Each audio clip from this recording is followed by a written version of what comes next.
Bismillahirrahmanirrahim. Assalamualaikum warahmatullahi wabarakatuh. Alhamdulillahilladzi ala ni'amihi adh-dhahira wal batina qadiman wa hadisan asyhadu an la ilaha illallah wahdahu la syarikalah wa asyhadu anna Muhammadan abduhu wa rasuluh alladzi la nabiyya ba'da amma ba'd. Alhamdulillahirabbil alamin, atas izin Allah kami bisa kembali untuk membagikan ilmu yang insyaallah bermanfaat untuk kita semua. Dan alhamdulillah juga atas izin Allah kami menemukan sebuah rumah yang menurut warga sekitar ini cukup angker gitu. Dan banyak juga review dari beberapa orang yang sudah pernah mengunjungi tempat ini. Nah, namun kita di sini bukan hanya untuk membuktikan, namun membagikan sebuah ilmu yang mungkin tidak ada di agama lain, hanya ada di agama Islam. Dan di sini juga kita bukan untuk acara nantang-nantang gitu ya. Betul. Tapi hanya membuktikan apakah mitos itu benar atau hanya konon katanya saja.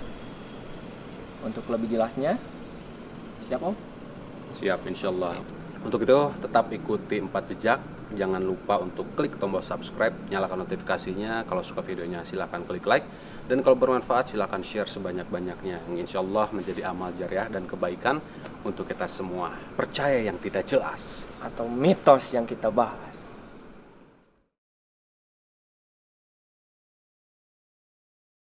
Oke, alhamdulillah kita sudah masuk ke halamannya dan kita akan telusuri ke dalam. Jadi benarkah mitos yang diceritakan oleh masyarakat atau warga sekitar atau para YouTuber yang sudah pernah ke sini ya.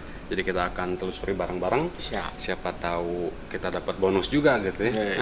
Jackpot. Jackpot ya. Ayo kita ikut telusuri bareng-bareng. Dan sekarang kita akan masuk ke dalam ya. Bismillahirrahmanirrahim. Let's go. Assalamualaikum warahmatullahi wabarakatuh.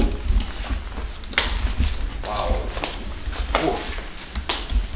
Wah, Ini nih ya. Ini dulu kita ke bawah dulu.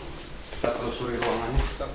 Nah ini Om, katanya di sini Nah, mustika ya. katanya ada mustika di sini. bentar. Mustika ratu mah tuh. Paragi iya tadinya. Mana sholat tadi? Kita cek dulu ya Om ya. Aku ini penasaran, katanya teh, kata penjaganya teh ini dalam katanya kolam ini. Kita coba cek ya.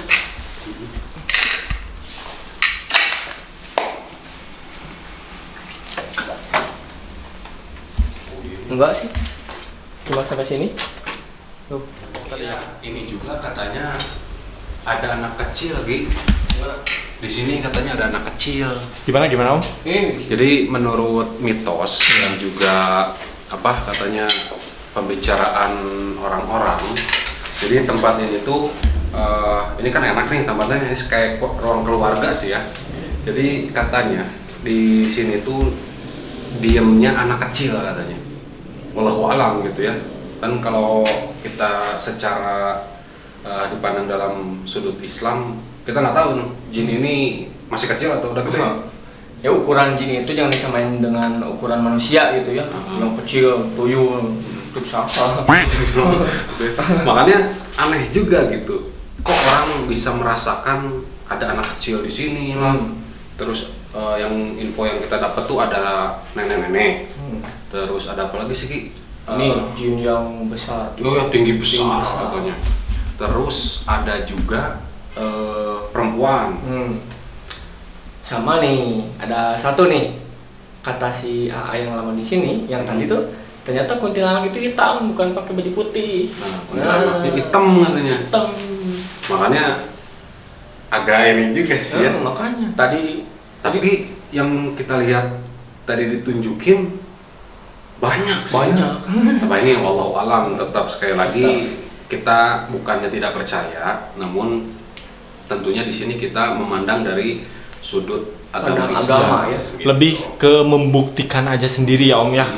Lebih Nah, membuktikan. ayo dijelaskan lebih sih. Ya betul. Gimana dibuktikan? Nah, itu bagi kamu. Makanya ini tidak ada Aloma. Bentar. Kayak gimana? Coba. Tidak ada aloma. Oh. Oh, Jangan kalau bibir. itu lebih mengerikan sih. Lebih mengerikan sih. Oke, kita. Jadi gimana ini? Bentar ini belum ini gimana ya? Menurut Anda ini gimana? Tadi, Kayaknya ini apa ya?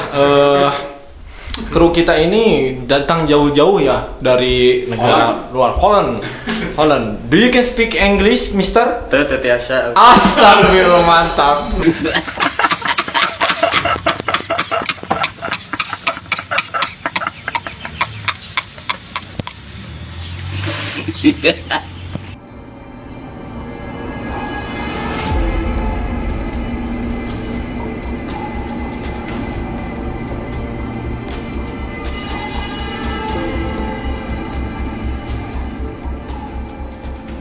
Nah, menurut penjaga dan juga warga sekitar ataupun orang-orang yang lewat, katanya di sini sering ada penampakan sosok makhluk katanya.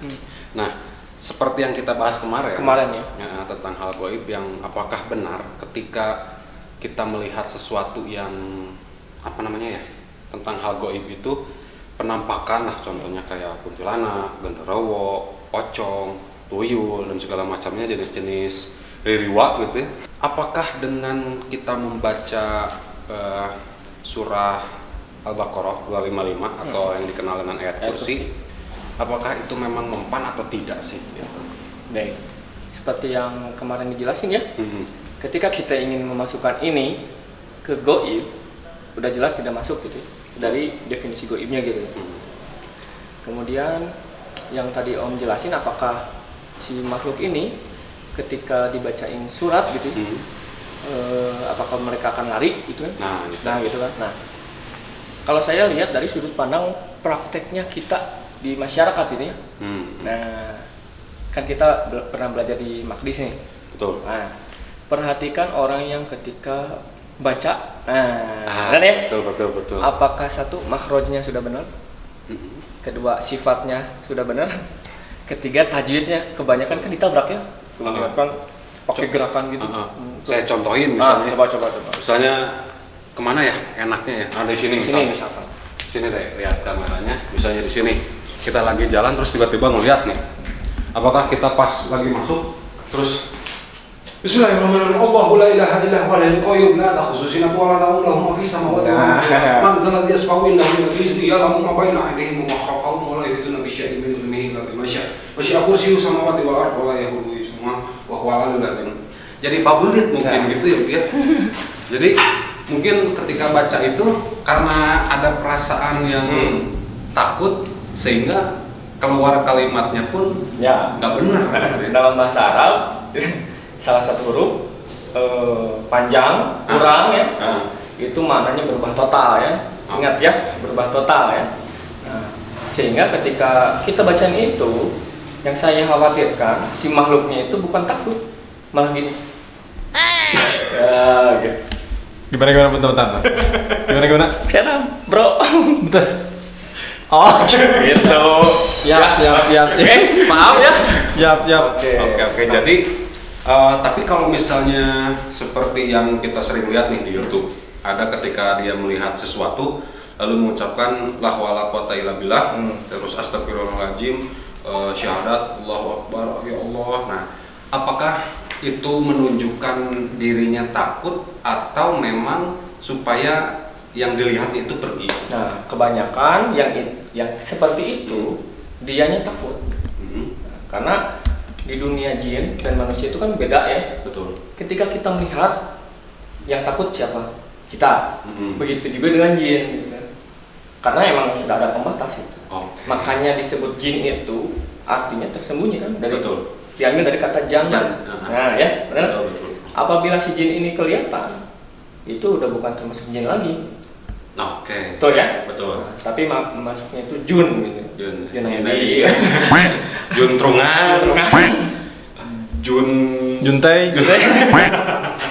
Oteng. Gitu kurang lebih ya.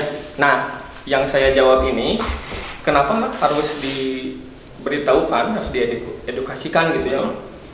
Karena membaca Al-Quran itu nggak boleh sembarangan gitu ya. ya. Dan ketika bacaan Al-Quran dijadikan sebuah mantra gitu ya. Contoh mantra teh apa? Kita tidak mentadaburinya ya. Ya. Ya. Itu insya Allah menjadi dosa besar gitu. Oke. Seperti itu. Makanya ketika Om baru masuk Islam ditekankan belajar Al-Quran ya. Betul. Dimulai dari huruf, Ya. kemudian naik lagi ke sifat, Betul. naik lagi ke tajwid. Itu untuk apa? Untuk menjaga agar Al-Quran tidak berubah gitu. Seperti itu kurang lebih. Ya kan kalau benarnya kan enak ya. Bismillahirrahmanirrahim. Jadi tenang kan? Jadi tenang. Bukan Pura-pura takut kan jadi. pas ngeliat wah Allah wala ilaha illallah. Wah. Jadi kan salah sih bacaan. Nah, Makin awasnya. nah, saya bicara seperti ini kenapa? Karena di surat Al-Jin itu dijelasin Betul. dari ayat 1 ya. Tapi ini sebelumnya maaf Om, takutnya gitu kan netizen salah menilai gitu kan. Itu tolong dijelasin air ini air apa gitu. Oh, ini sebagai media. Sebagai media apa? Media yang biasa orang katakan Iya. kalau kita haus sih minum. Oh iya. Jadi bukan untuk macam-macam kan ya? Oh iya siap. Ini lihat kesangan harus minum. Ya. Minum, gitu. Jadi untuk kalian yang menonton channel ini, tolong jangan gagal fokus karena air ini. Ini bukan air apa-apa. Misalnya cai doa, Nah, bukan kalau cai doa di sininya harus ada lafaz Bismillah atau apa gitu cai kan. doa. Iya. Nah, bagaimana nih jawabannya ketika ayat kursi ini dijadikan yang tadi disebutkan seperti mantra nih? Apakah artinya memang untuk pengusiran ataukah ada sesuatu yang lain? Nah, kalau saya dulu ya sama barusan ngecek juga di tafsir Ibnu Katsir itu tidak dijelasin sebagai pengusiran hantu. Oke. Ya, boleh dicek di tafsir Ibnu Katsir ya. Menjelaskan ketauhidan keesaan Allah dan kedudukannya gitu maha besar gitu maksudnya ya. Bisa dicek sendiri untuk lebih lengkapnya ya. Nah, dibaca lagi takut salah gitu. Ternyata nggak ada gitu. Nah, makanya saya lebih cenderung ketika takut lebih baik si Al-Quran ini bukan dijadikan untuk sebagai jimat gitu ya, tapi lebih cenderung sesuai pada fungsinya aja gitu. Karena ketika Allah menurunkan Iqra ya dibaca gitu. Ya. Tapi itulah ilmu yang kita bisa dapat tuh Ya. ternyata ayat kursi Ayat kursi memang bukan untuk mengusir, pengusiran ya. tapi mungkin salah nggak saya? Tolong dikoreksi juga jika ayat kursi ini dijadikan sesuatu untuk menguatkan kita bahwa Allah lah yang mengurus segala makhluk, mau itu jin, mau itu malaikat, mau itu manusia ataupun makhluk lainnya, Allah yang mengurus. Mungkin itu ya. Betul, maksudnya untuk, ke situ. untuk menguatkan kita, menguatkan akidah cenderung ke situ gitu. Ketika kita paham bahwa Allah itu pemilik segalanya, kan kita teh makhluk nak gitu. Betul. Bahasa Sundanya, kenapa harus takut sama yang lain gitu kan? Oke. Karena emang genre kita kan yang untuk membuktikan itu dan mematahkan mitosnya gitu. Sayang sekali rumah gede gini Om ya. Kenapa gitu nggak coba untuk diwakafkan gitu kan Om? Eta Coba untuk diwakafkan untuk lebih bermanfaat mungkin ya. Rumah segede gini sih bisa dibikin apa ya, panti asuhan ya. eta betul. Panti asuhan sama ya orang-orang yang lebih membutuhkan daripada kita. Betul. Ini cuma sekedar saran sih ya, buat siapa aja yang mempunyai bangunan ini, kalau misalkan daripada terbengkalai tidak jelas, kotor dan dipakai tempat sampah, itu lebih baik dipakai orang-orang yang membutuhkan seperti yatim piatu, kaum duafa, panti asuhan, atau dipakai tempat pembelajaran ngaji. Ya, Eta itu pahalanya amal jarehnya jalan, Bos. Itu. Jadi kan belajar ngaji itu nggak harus di masjid juga kan Om. Nah itu yang penting ada ruangannya, rumahnya, terus ada pengajarnya terutama juga muridnya yang insya Allah kalau misalkan pemuda Indonesia, penerus bangsa Indonesia itu soleh dan solehah dan berbakti kepada orang tua, nusa dan bangsa. Yang jelas kita anti korupsi ya guys.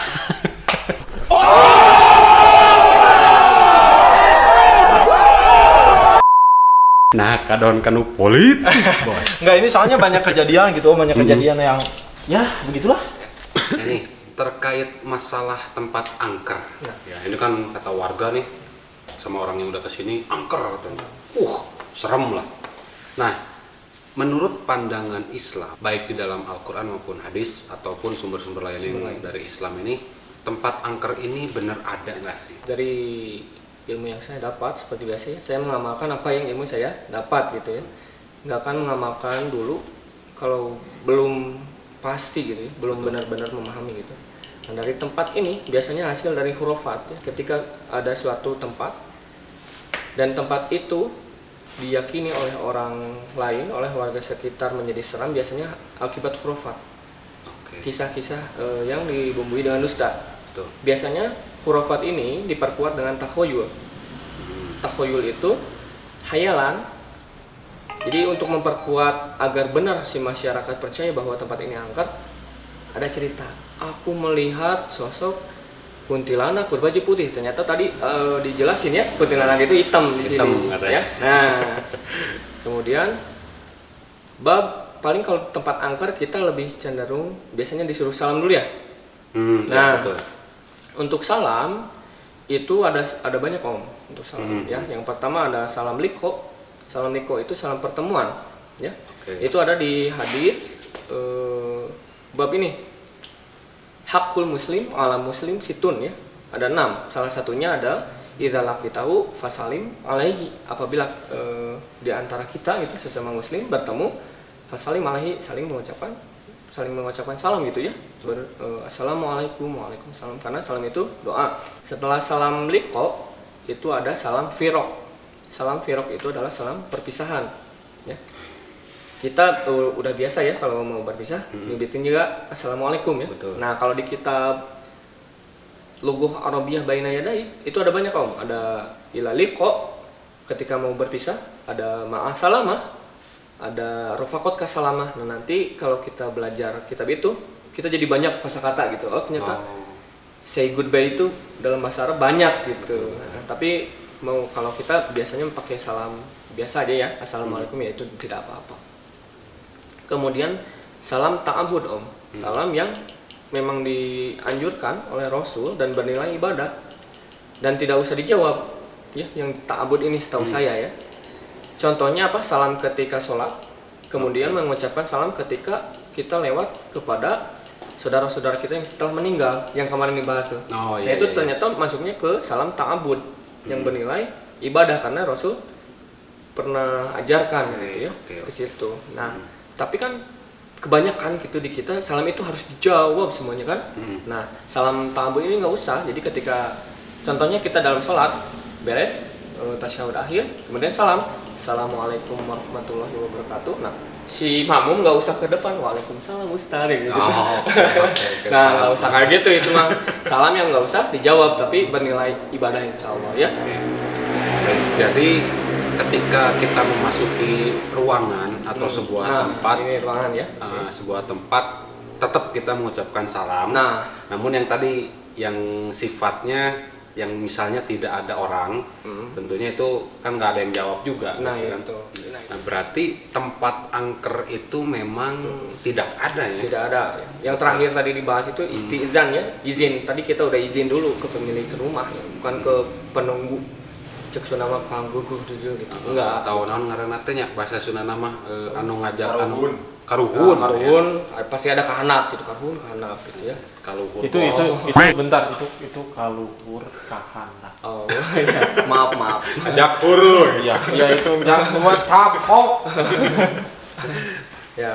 Oke, jadi tempat itu bisa dikatakan angker menurut orang. Tapi biasanya. setelah kita tahu ilmu tentang Islam, Ternyata tidak ada. tidak ada tempat angker. Yang angker itu di mana nih sebenarnya? Nah, tempat angker yang dalam Islam itu, yang benar-benar angker itu adalah jembatan Shirathul Mustaqim. Jerok bos. Jujur kalau misalkan denger itu sih lebih Lebih kerasa. meringkak. Itu Di situ lebih kerasa. kira-kira bakal ada yang nolong nggak? Kecuali hamba kita. itu berasa. Nah, bulu saya udah bener. benar-benar Setelah ngomongin Shirathul itu Mustaqim, benar ya. lebih meringkaknya Lebih meringkak jujur, lebih iya. meringkak benar-benar. Dan juga mungkin yang paling serem ketika Allah mengatakan hisabmu. Nah, itu sih. Kalau saya cenderung ke situ sih. Makanya Kita ya sebagai orang yang beriman jangan percaya akan sesuatu yang Gak jelas. nggak jelas gitu. Ingat ya, catat. Jadi nggak jelas itu maksudnya meskipun ada beberapa orang yang bisa memunculkan ataupun menarik seperti itu. ataupun menghadirkan, itu secara pandangan Islam tentunya Tidak ya. tidak. Dan ini terbukti, barusan kita minta dipanggilkan gitu kan. Nah, minta dipanggilkan dan alhamdulillah Benar, Allah menjaga kita. Allah menjaga kita karena cukup dengan Bismillah, cukup dengan Alhamdulillah. Auzubillah dan juga lillahi ta'ala. Ya, Karena alhamdulillah. Allah. Habis ini kita akan pembuktian, jadi ikuti terus supaya semua mitos yang kami bahas itu terpecahkan dengan sendirinya. Asik juga detektif. Tetap di detektif. Kamu ada pertanyaan apa?